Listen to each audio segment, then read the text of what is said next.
YouTube, welcome back to the channel. I'm your host TKK and we are back with another video. Guys, from the outside, it looks like I got this thing fully complete. Last video, I told you guys that in the midst of me making that content, a part one of this, that I had ordered this piece right here. This gives it more of a complete look. Now I need to get a couple of pair of screws that'll go through here and here, but the seller that I got this from, I'm gonna put that person in the description because this thing came brand spanking new. All of the artwork that you see here was from Sell 2000, which was a different seller. Going down to the controls, this was from Heartcade. It does have Vewlix etched into it. And then this was from Southside_PA. Sold me this and it worked out really well, guys. So check it out. I wanted to go with Capcom versus SNK 2 as my theme because it was the last arcade game that I played at a competitive level. Traveled forward, had a great time playing this, met a lot of great people. So as you can see, the design has a ton of orange and yellows inside of it, some blue, and I think it just ties all in really well. So when we go down to the control, got the orange there off the black, mixing that yellow and that orange in very well. And guys, I don't really think that I even want to change this right here. I just think it's a perfect combination for me. So I wanted to lead with this video showing you guys what this thing looks like. This is part 2 of me owning Chewlix / Vewlix arcade cabinet. We'll be right back.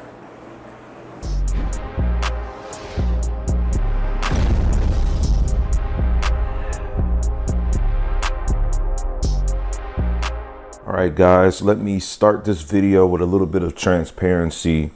One issue that I'm running into that I had not noticed is that this singular board that I have, it has a wider, I'm gonna call it bolt pattern for the actual arcade stick. In the previous transition, you seen that I had it looked like it was mounted properly, but it wasn't. So it's off a little bit. The stick goes in like so, and this is as wide as you have the patterns for you to fit the bolts. As you can see, that doesn't fit there. So pretty much what I did was I had it in at an angle like so. And I just put a screw or a washer under that just to kind of hold it over. And it makes the stick off a little bit. So I don't have a solution for that right now. I actually purchased an adapter. It was only about $7, $10 collectively. So not out of a lot of money. I said it could be returned, but I'm not going to do that. And without me knowing exactly, I thought that this would be wide enough, which it's wider than the stick, but it's not wide enough, nor does it line up. So just to kind of show you, my thought was I put this adapter there and then the stick goes there, but this isn't wide enough. So I'm very confused about this piece because every single stick that I own, they don't need an adapter. The bolt patterns just line up, and I'm calling it bolt patterns. That might be the wrong terminology, but they line up perfectly with what this is for the soundless sticks to just drop in. So I need some type of an adapter. But for now, for the sake of the video and for use case, I'll put this in the way that I had it. Now it works as far as I can tell. I actually haven't played on this thing yet, and it won't come up unless you use the stick to actually pull this up. So if you can envision the ball top being here, if I use it to pull this back, then the washer that holds this part down, will make this come out. I do plan on figuring out a solution, but as of this recording right now, at this time, I don't have one. So if you have any suggestions, please leave them in the comment section below. All right. And so just to show you guys what I've been talking about. So just got that there. It's over that piece of metal. And then this one actually fits in. And so it's on there, like not loosening up, but you can see it's off. Like this is all centered, but the stick is in position where it can actually move, right? So it's doing what it needs to do. It's just, I want to get that perfect. So in the act of transparency, I just want to kind of show you guys that, like, if you are into getting one of these, again, this is supposed to be modern content. Just be conscious of that. If you buy one used like I did, I imagine that if you bought one of these brand new, it's probably going to come with whatever kind of adaptation. I got this at a really affordable price. Like I cannot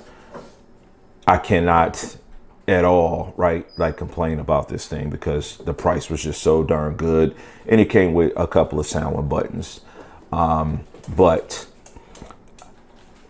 all of these connections, I'm gonna just take these off of my buttons, and I'm gonna use a Brook adapter, and I'll show you that in the next transition. But so the system, the cabinet itself has these two connections which align with what I had going to these buttons. Everything is just really plug and play, if you will.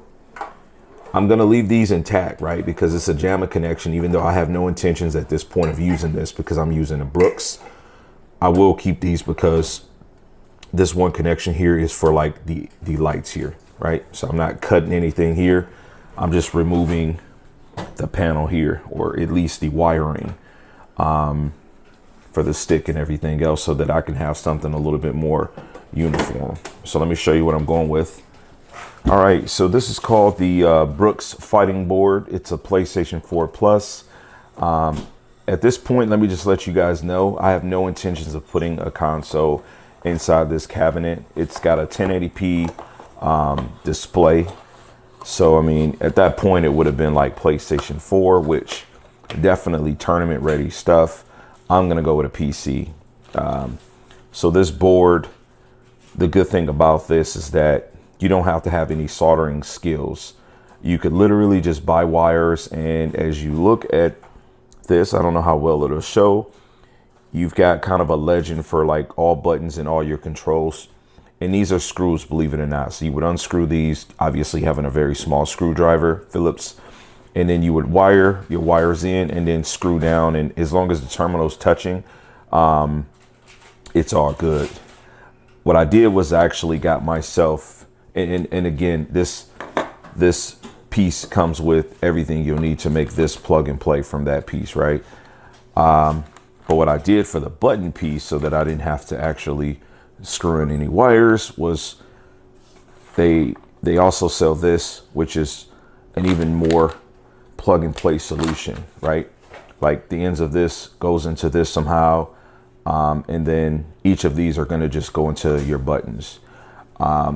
So as we see right now, as it stands for myself, I've got the 6 buttons there. Probably going to add another yellow button there.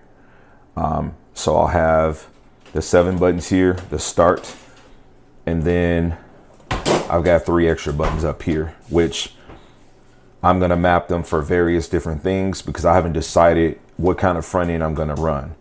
I'm also not going to use my Taito system on this platform. I'm going to do PC for sure, like not arcade PC, but I'm going to do like an actual Windows based PC inside of this. So these I'll get mapped out, and the Brooks converter puts me in a position where I have X input, which is for PC. So that's what we're going for this.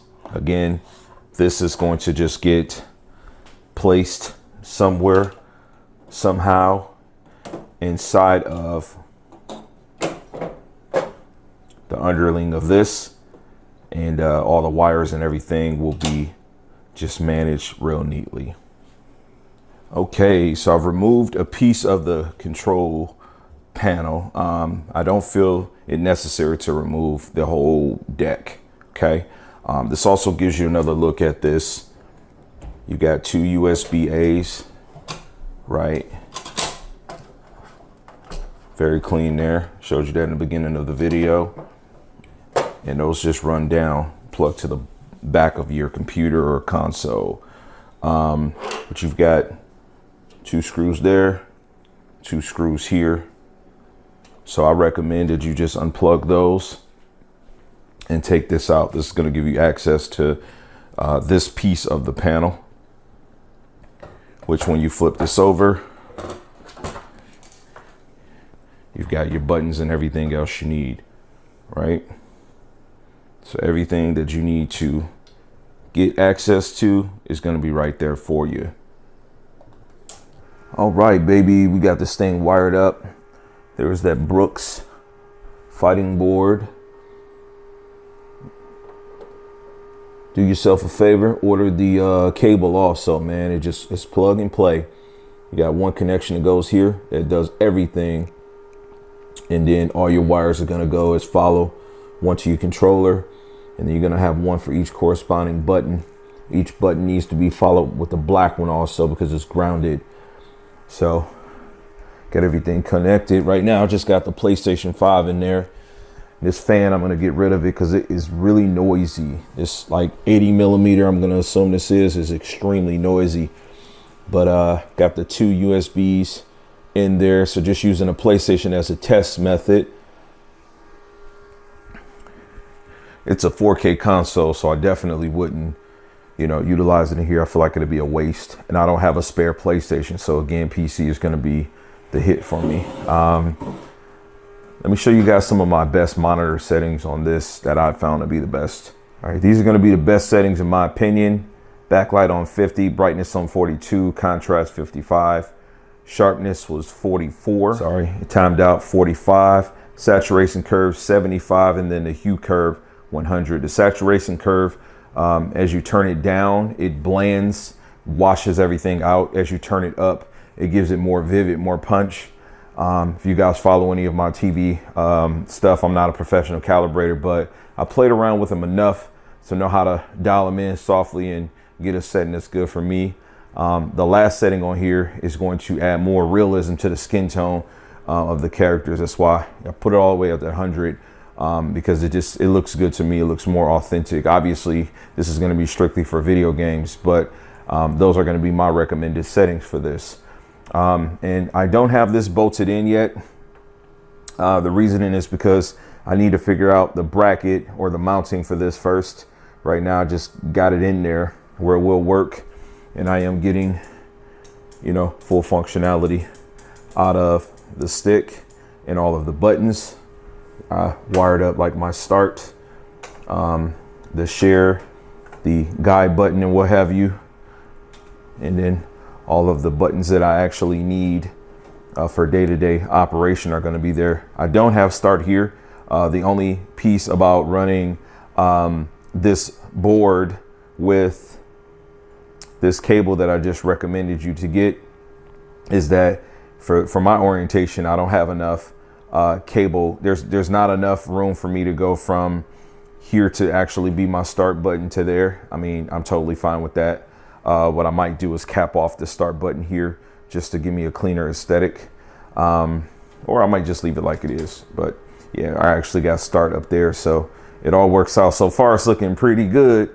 So we're going to move on to what I actually want to have into here to play my games, because it's not going to be the PlayStation 5.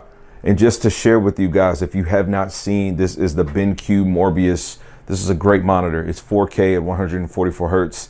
Definitely does HDMI 2.1, and it's got something called high dynamic range intelligence. So you don't have to really set it. You can just kind of turn that mode on, and it will preset based on the content, using the source and the data from the HDMI, whatever's being spit out, and it will pretty much soft calibrate itself to the best settings. Originally, this monitor was planned for that cabinet, but I'm going to get me an official Vewlix cabinet, and so this is going to be there. But for right now, it's just my extension cabinet, which is another Vewlix clone, where I do have a Vewlix stick. Now, this one does have a Brooks converter like that one, but this one has the PlayStation 5 adaptation too. So this will work on native PlayStation 5 games, PS4 games, Xbox One games, all of that. So this one's kind of like an all-in-one.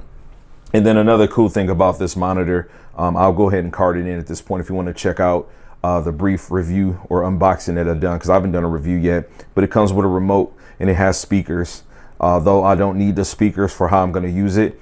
But in this orientation, it's pretty good, even though even here I have a pair of Logitech speakers. I digress. Having a remote to a monitor is next level stuff. Definitely encourage you guys to look at this monitor, as I do personally feel like it's still probably one of the best monitors you can get for your PlayStation 5. All right, guys, we are looking pretty good. It's going to conclude this video. I'm downloading Dragon Ball Fighters. Just give you another look at this thing lit up. That rear fan is going to be replaced next video. I'm already in the process of ordering me a more silent exhaust fan. Also, this case is too large for this, so that's good point in case. I would like to find me another case, in which I will. So next video is going to be probably a bit more closer to a conclusion. But if you guys have any questions about anything that has occurred along the way, if you happen to see this video, again, there's a part 1. But I do appreciate the support. Let me know if you guys got any questions. I will get with you on the next one. Peace. God bless. Max love. We out.